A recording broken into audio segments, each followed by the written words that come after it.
rò pé mi ò sin òun dáadáa nígbà tí mò ń dàgbà ṣùgbọ́n ó fọkọ gidi kẹ́ mi ó tún fi mí sílé gidi ta ni mo wá ṣe ta ni mo ṣe tí ò dáríjì mi mo fọlọ́n búra sí ní ọjọ́ tí prógráàmù tá a fẹ́ lọ yẹ kú ọ̀túnla you can ask Bọ́dá Láre ó ní mo lálàá pé kí n má lọ prógráàmù yìí pé màá ní problem Bọ́dá Láre sọ fún mi pé tẹ́ bá ti mọ̀ pé kẹ́ mọ̀ lọ ló máa bẹ́ta ẹ̀yà mọ̀ wulẹ̀ lọ mo ní feeling pé problem máa wáyé tí bá lọ prógráàmù yìí wallahi azim I had ẹni ẹni Bọ́dá Láre sọ̀rọ̀ bí 3 or 4 days to that program kí n sì mọ̀ ti lọ kí n mọ̀ ti lọ mo mọ̀ pé n tó ṣẹlẹ̀ níjọ́ prógráàmù nìkan kọ́ o àwọn tó ti ṣẹlẹ̀ sẹ́yìn ní gbogbo ẹ̀ pile up àtàwọn ọ̀rọ̀ burúkú tí èṣù gbẹnu mi sọ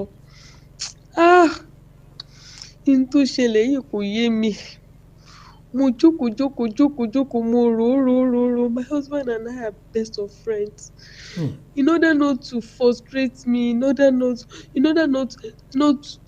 to be frustrated in order to make me happy he did a lot of things Mubaraki wo tinútinú tó bá jẹ́ pé nǹkan tí mò ń sọ yìí mo kàn fi ń wojú rere ni ó kù mí ọpọlọ́run tinútinú ni mo fi ń ṣàdúrà fún ẹ gbogbo ìgbìyànjú tó ń ṣe nínú ayé mi àwọn ọmọ rẹ ó kẹsàn rẹ mo fi irú ẹ̀ tọrọ fún àwọn ọmọ tọ́lọ́run bá fún mi ìṣẹ̀lẹ̀ ètì àwọn ọmọ mi wallahi azim mo fi irú ẹ̀ tọrọ fún Zainab mo fi irú ẹ̀ tọrọ fún Nafisa mo fi irú ẹ̀ tọrọ fún Latifa mo mọ̀ pé táwọn ọmọ mi bá ṣe àgbákò tí wọ́n bá kọ irú ọkọ tí ó jẹ́ ayé wọn ti dá ayé tèmi gan ti dá the only fault tó ní tí mo máa ń sọ pé ní ọkọ tí mo mọ̀ pé ní yes ò ní the only fault tí mo mọ̀ pé ó ní wallahi ò ní pé ní ò kí n tètè sọ̀rọ̀ ó dínú yàtọ̀ sí yẹn you are a perfect man. You are a perfect man. I am lucky. I don't know.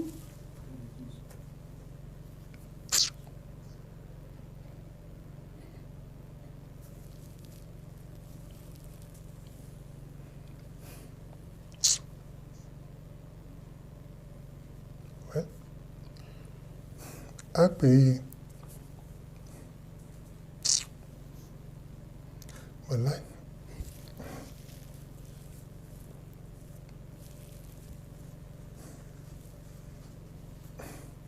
Wọ́n kàn fẹ́ dá yé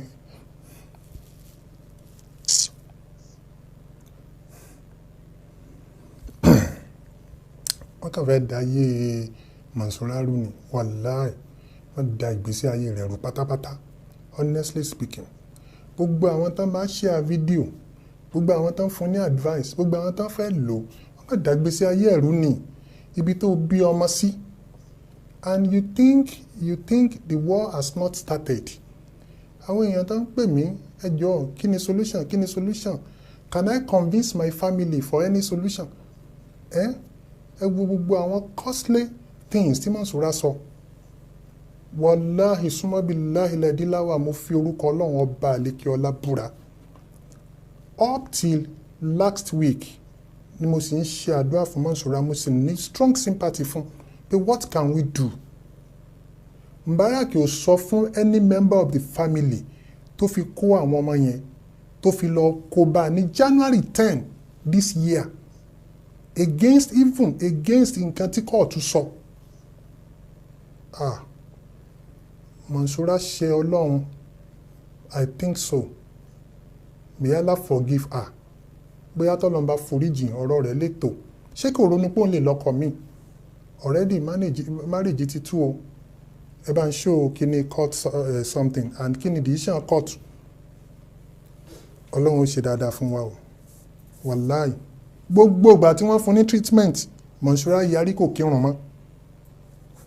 mọ́ àwọn nǹkan kan wà tí mo tó fi pamọ́ tí mi fẹ́ sọ wàláhì àwọn èèyàn ní kí n sáàmọ́ tiẹ̀ sọ ọmọ pé ó ti tó kọ́lọ́run ọba kó ṣàánú wa Ọlọ́run kó ṣàánú wa wọ́n kàn dàgbé sí ayé ẹ̀rú ni ṣebí ìyá kan ló bí ọ náà ẹ̀dá kan ló náà.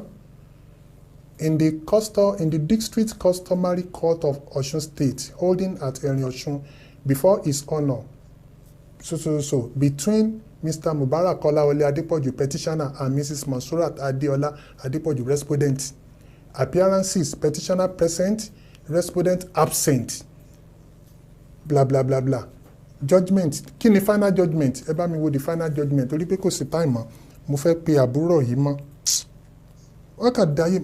And màá sọ conclusion mi lálẹ́ yìí. Àbí láàárọ̀ yìí sí ni. Màá sọ conclusion mi lórí Mansura. Tí ayé Mansura bá máa dáa, let me tell you the reality. Ó wà ní ọwọ́ Mansura àti family ẹ̀. Màá dẹ̀ sọ conclusion wa finally, and after that kò sí nǹkan kan màá sọ conclusion wa. Ẹ wo secondly, ṣé final something ni? Final ni. Okay, ẹ jẹ́ kí n kà. Ṣé final one ni? Ẹ jẹ́ kí n kà. Ẹ máa wo. As regards the request for custody of all the 3 children of the marriage by the petitioner, it is hereby ordered that the 3 children of the marriage, having already been in the custody of the petitioner, via an agreement between the petitioner, the respondent, and the petitioner's mother, all the children shall remain in the custody of the petitioner, that is Mubarak Adepoju, and to be entrusted to the care of the petitioner's mother, that is Mama Mubarak. Meanwhile, the respondent must be allowed an unhindered access to the children under a close supervision. Under a close supervision, or any occasion she wanted to have access to them. Wọ́n ní kó má rí ọmọ ẹ o. I swear by Almighty Allah, bí Mansura bá rẹ́dì lénìí pé mo fẹ́ rí ọmọ mi, á tẹ̀lé ní tí kóòtù sọ. Ẹ bá mi gbé sókè. Kì í ṣe forged something ní ẹgbẹ́ wásàlẹ̀. Ó lẹ́tí rí o, certified true copy received by me. Gbogbo stamp ilé ẹjọ́ ni. Ẹ bá mi gbé kúrò ń bẹ̀. Ẹ jẹ́ kí n pe àbúrò ìmọ̀ wọlé. Kí n tó wá pe àbúrò ìmọ̀ wọlé, let me say my final judgment, our final decision. Ẹ̀yin ọmọ ìyá mi nínú ẹ̀sìn Islam, fídíò yìí ìbámọ́ ti wáyé, but a fẹ́ fi inform the whole world because Mansura ti gbé wa sáyé. Àwọn tí wọ́n fẹ́ ràn lọ́wọ́ ọmọ means wọn àmọ́ mode. Ọlọ́run fún wa ní family tó dáa. Ọlọ́run fún wa ní family tó dáa. Ọlọ́run fún wa ní family tó dáa. Àmín. Mi ò ní family rẹ̀ ọ̀dà, àmọ́ k'Ọlọ́run fún wa ní family tó dáa. Torí àkọ́kọ́ tí court bá ti lè pass judgment, kóòtù ti wo ọ̀tún ó wo òsì, ó rí i pé the lady is abnormal. Kóòtù ò lè endanger these children have right to live or to their lives. Now, ntí kóòtù sọ á máa tẹ̀lé. Ṣùgbọ́n kí Mansura ó gbádùn, ó yẹ kó jẹ wá lógún based on one condition. I am saying this on behalf of the family. Tí ó bá di ní ọ̀la èní, if Mansura continues displaying nonsenses or rubbish on social media again, tó bá continue,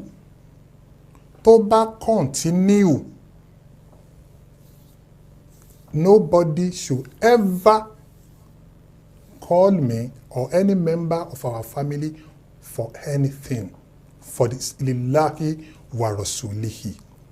But if she stops, we now start a move bí ó ṣe gbádùn. Kọ́lọ́n kó bá fún ní àlàáfíà.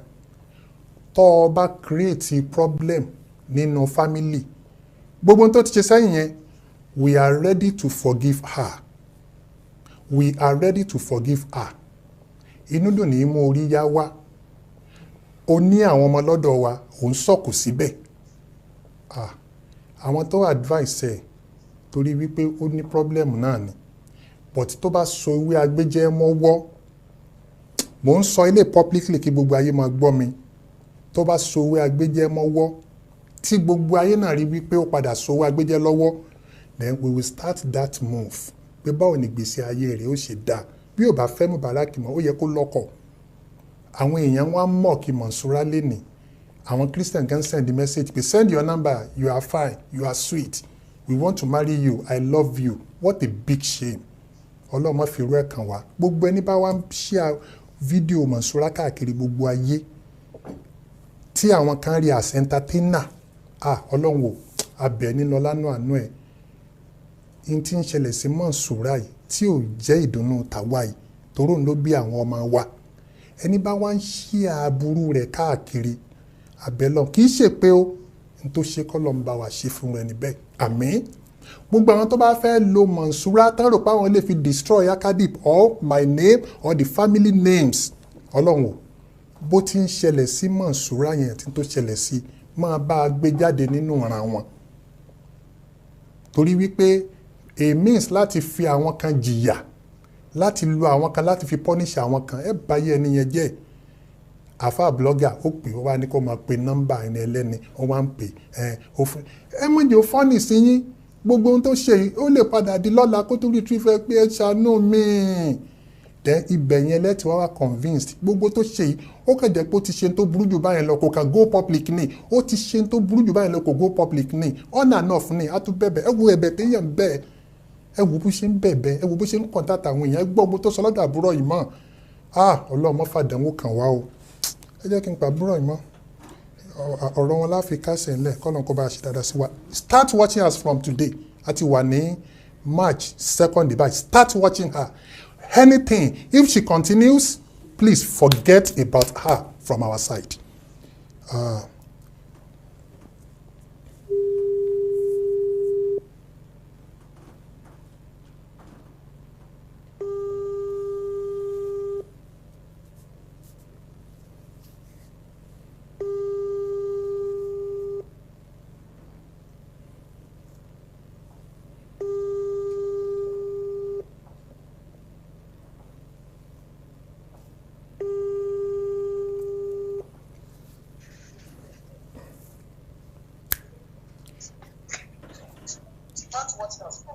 Assalamu alaikum. Hello? Assalamu alaikum. Wa alaikum salam wa rahmatullahi wa barakatuh. Imam. Ẹ káalẹ́. Ẹ káalẹ́ sà. Ẹ pẹ̀lẹ́ sà o. Yes sir. Ẹ kú iṣẹ́ náà. No. Aláwọ̀ bá ní gbé kabi tó dáa.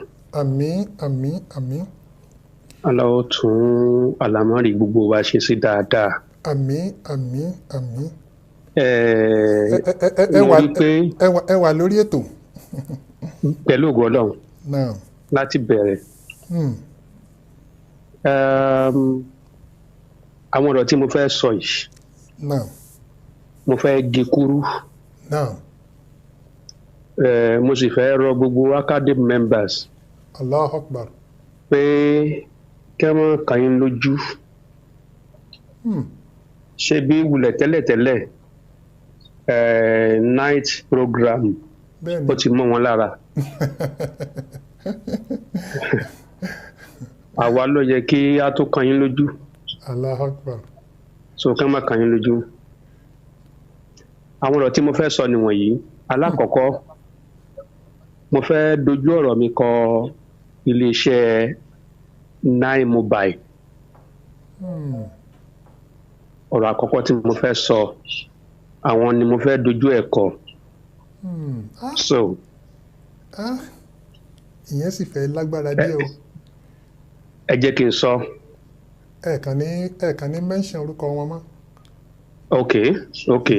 Iléeṣẹ́ tí Bọ́lá Mubarak ń bá ṣiṣẹ́ ni ọ̀rọ̀ àkọ́kọ́ tí mo fẹ́ sọ yìí mo fẹ́ dojú ẹ̀ kọ. All right. Mo fẹ́ ṣe ìjì rẹ̀ bẹ́ẹ̀. On behalf of Brother Mubarak Adepoju. Allahu Akbar.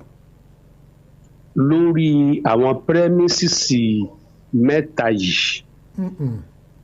That is the basis for my appeal to the company.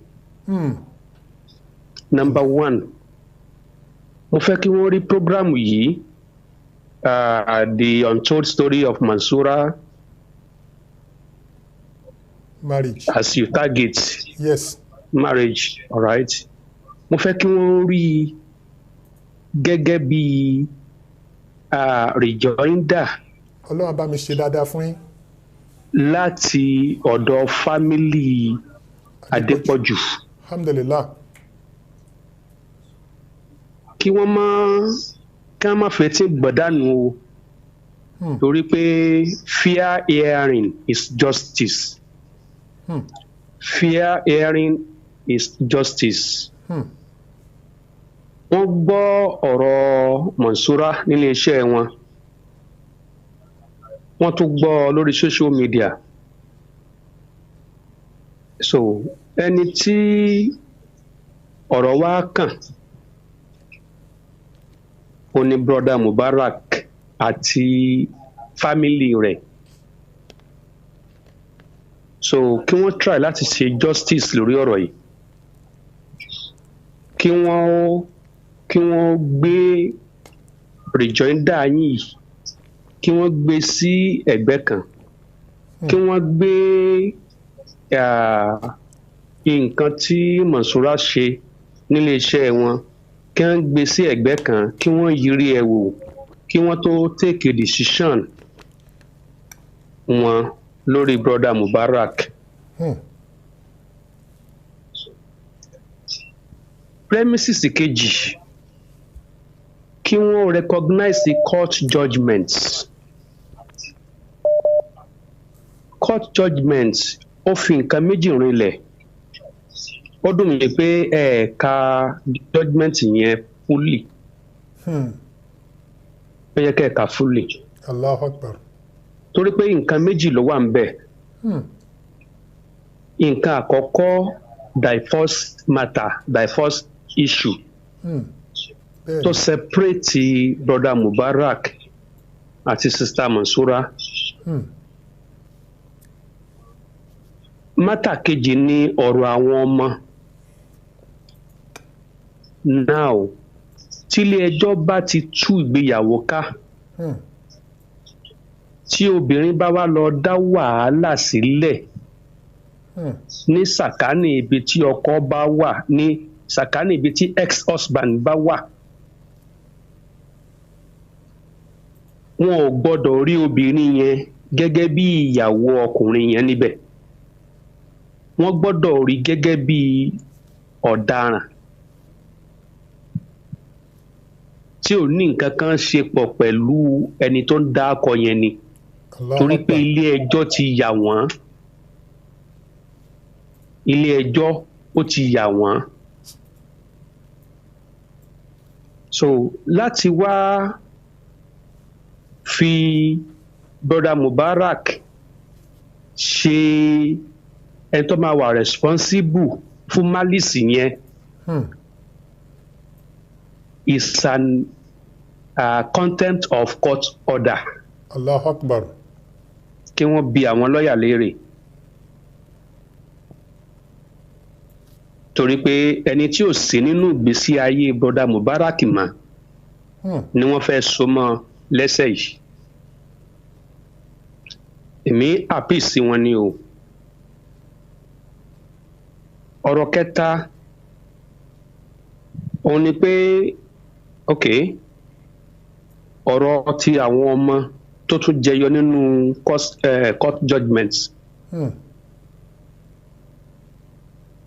Ó yẹ kí ó yé ilé iṣẹ́ tí brother wa ti ń ṣiṣẹ́ wípé kì í ṣe ibẹ̀ yẹn òun ni bí tí yóò ti wá gba ọmọ. So ọ̀nà tó bá dá ń bẹ̀ yẹn kò gbọ́dọ̀ jẹ́ vicarious liability lórí brother Mubarak lórí claim ẹ̀ tó ń claim. Ìyẹn ni àrọwà tí mo fẹ́ pa fún ilé iṣẹ́ tí brother Mubarak ti ń ṣiṣẹ́. Allahu Akbar. Tí ó bá já sí wípé ilé iṣẹ́ tó ní ṣe pẹ̀lú ìsìláàmù ni gbogbo àwọn nǹkan tí mo ń sọ yìí yóò ti yí àwọn náà síwájú kí n tó mọ sọ. Àmọ́ ilé iṣẹ́ tó já sí wípé kìí ṣe ṣẹ̀ríà náà fi gbé kalẹ̀ kí wọ́n go by the conventional law náà n tí òfin ìjọba náà wí náà nìyẹn. ọmọ tí ok ẹ jẹ́ fìyẹn sílẹ̀ báyẹn. ọ̀rọ̀ mi fún gbogbo public lórí ọ̀rọ̀ yìí. Good. ó jẹ́ ọ̀rọ̀ mẹ́rin. Mẹ́rin. bẹ́ẹ̀ ni mo fẹ́ kí gbogbo àgbáyé tí wọ́n ń wo prógrámù yìí tí wọ́n ti wo ti Sister Mansura síwájú mo fẹ́ kí wọ́n rí Sister Mansura gẹ́gẹ́ bí ẹni tó ní both clinical and spiritual problem.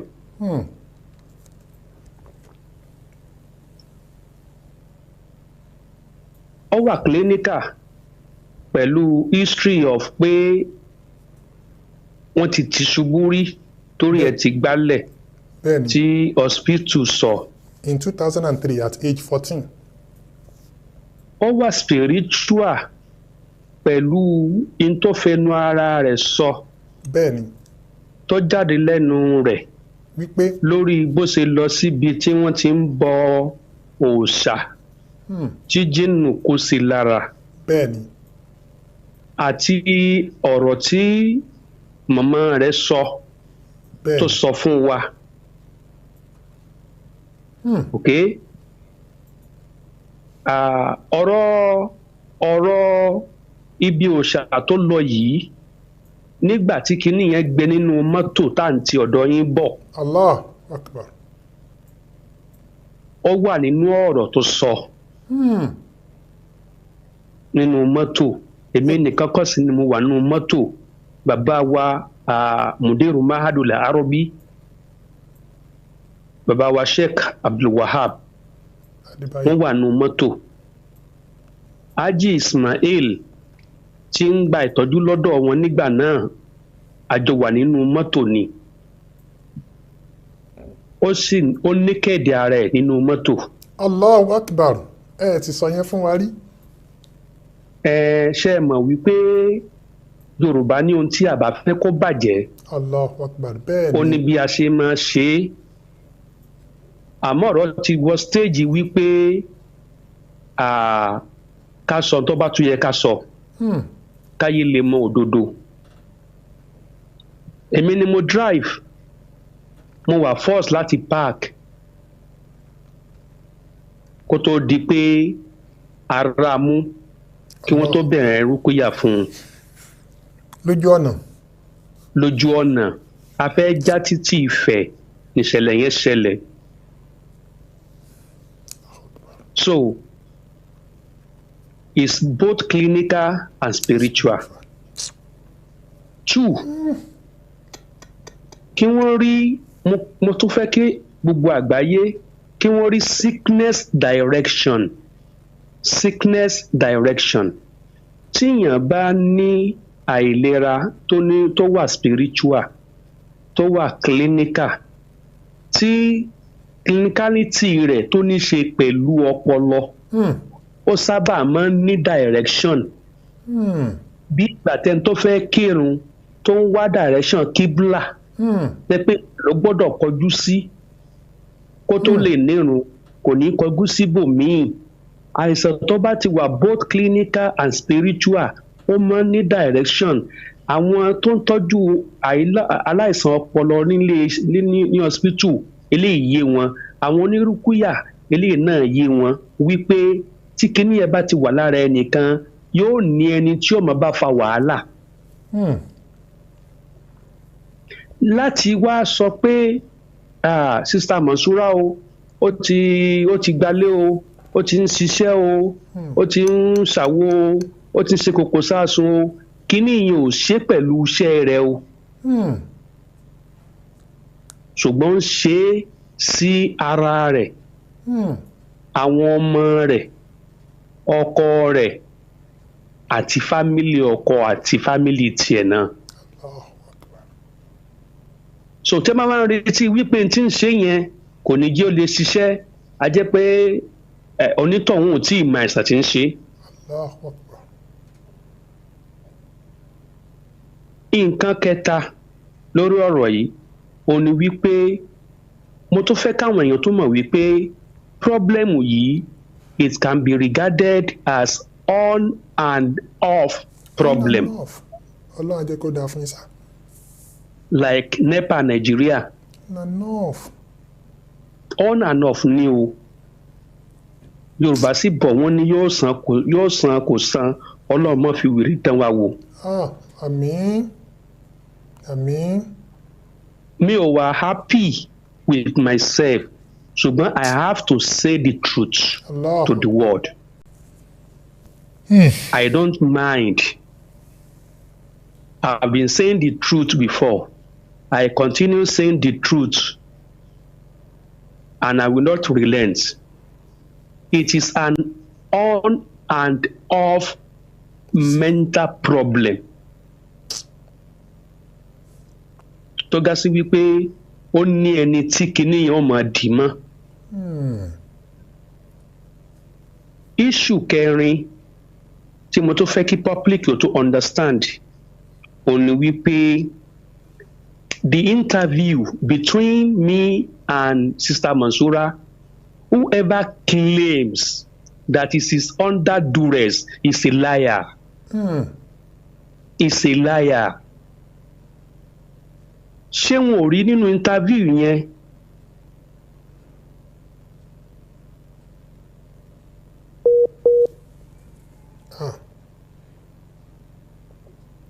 Hello? Hello? Yeah.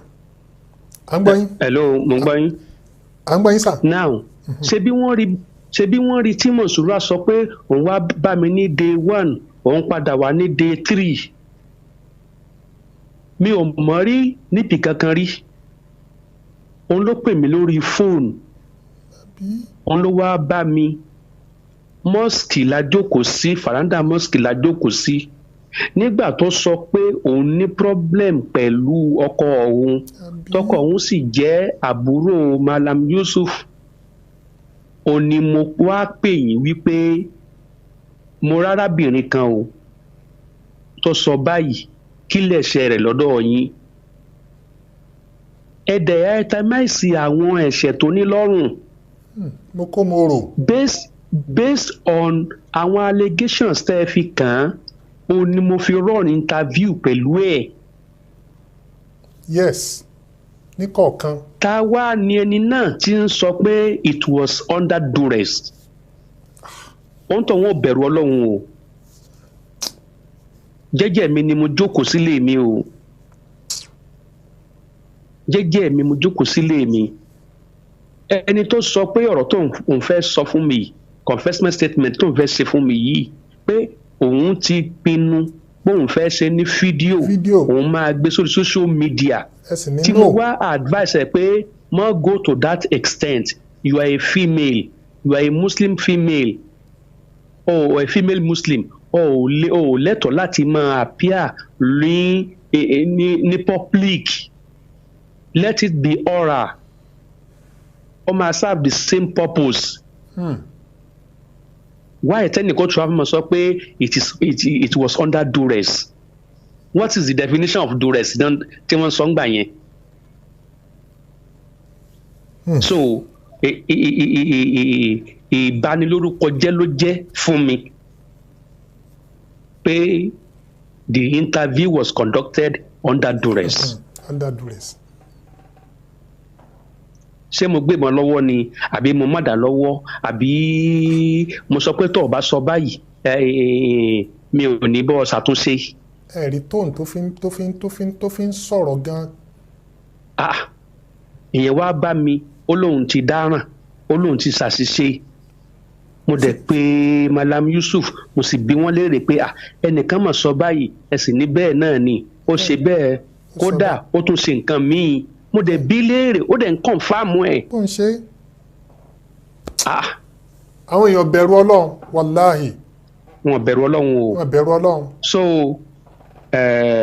ọ̀rọ̀ mi sí pọ́blíkì ò nìyẹn kí wọ́n rí Sister Mansura kọ́lọ́run bá ní fún lálàáfíà o. Àmín o. Kọ́lọ́run bá ní fún lálàáfíà. Àmín o. Gẹ́gẹ́ bí ẹni tó ní clinical and spiritual problem. Àmín o. Ó sì ní àwọn tí wọ́n dì mọ́ kíní yìí sì ń wá ó sì ń lọ ni. Interview ìbánisọ̀rọ̀ tó wáyé láàrin mi àti ẹ̀ tẹ play yìí, it was not conducted under duress. Ẹni tó bá ń sọ bẹ́ẹ̀ kó má sọ bẹ́ẹ̀ mọ́, tí ó bá fẹ́ kọ́ lóun bínú sí òun. Allahu Akbar. Issue kẹta ó ní to the public also. Yes. Nípa Adépọ̀jù family. Kẹ́nikẹ́ni kó má ṣe bá Adépọ̀jù family wí lórí prógrámù talẹ́ yìí. Nítorí ìdí méjì. Alákọ̀ọ́kọ́ ni wípé Yorùbá bọ̀ wọ́n ní a kì í máa rá ọ bí alára. Ẹni tí wọ́n bá sì ta lọ́fà ni máa jàporó. In the whole world, kò sẹ́ni tí Sister Monsura tó fẹ́ bà reputation ẹ̀ jẹ́ tó family Adépọ̀jù. Asọ́mọ́gbé ní tèmi, asọ́mọ́gbé ní tí ẹlòmíì. Tó pé kì í ṣe family mi ló ti lọ́kọ. So ó kọ family Adépọ̀jù òun ló wà lókè, òun ni the principal defendant. So ẹni tó bá wá jẹ́ defendant á sì wá ní kó dákẹ́ ẹnu kí àwa tá a wá jẹ́ witnesses kọ́ ẹ pé ọ̀rọ̀ tiwa ni ó wà jẹ́ major, àwa láwàá gbèrú. Tí wọ́n bá tiẹ̀ fún yàn lówó gan-an ṣé ò ní bẹ̀rù àlìkìyámọ̀ ni.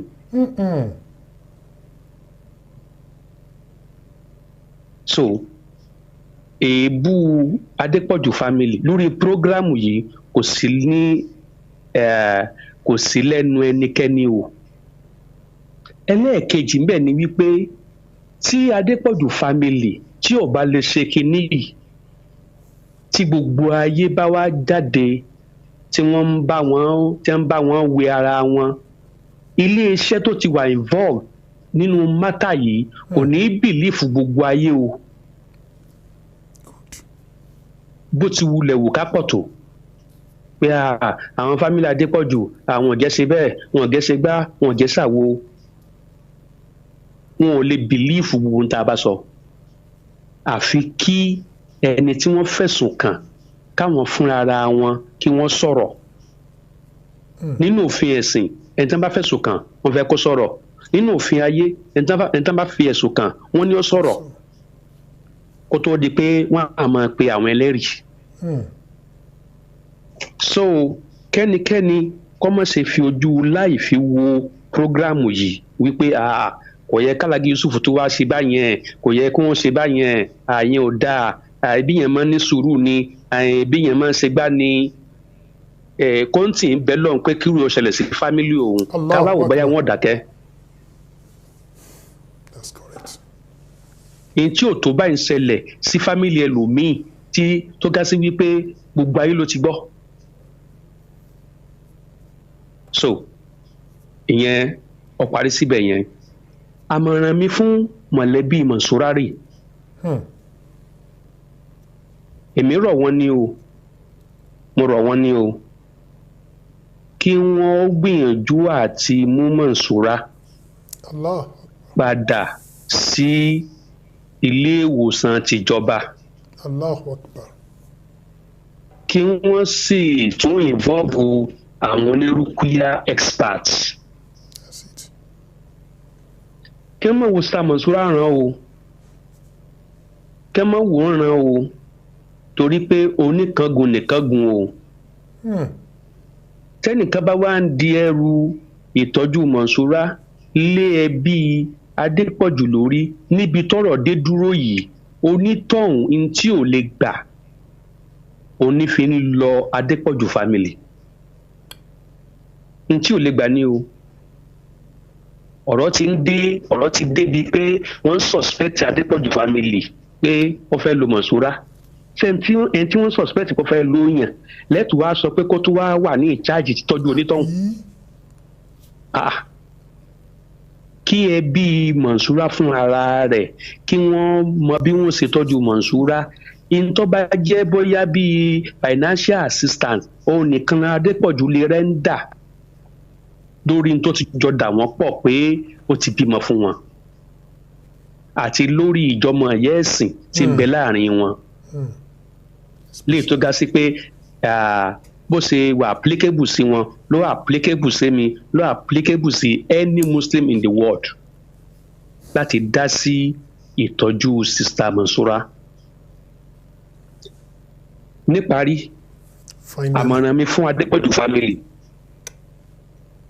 mo fẹ́ rọ̀ yín wípé ẹ má take the judgment for granted.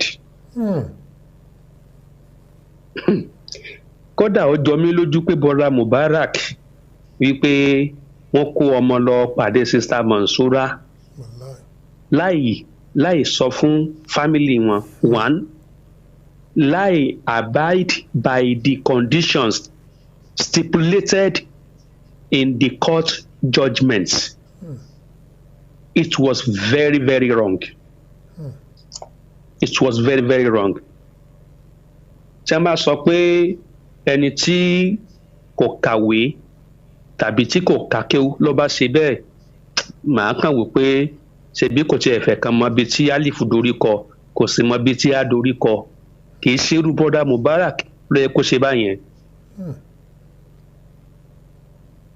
Kàn má take judgment yẹn for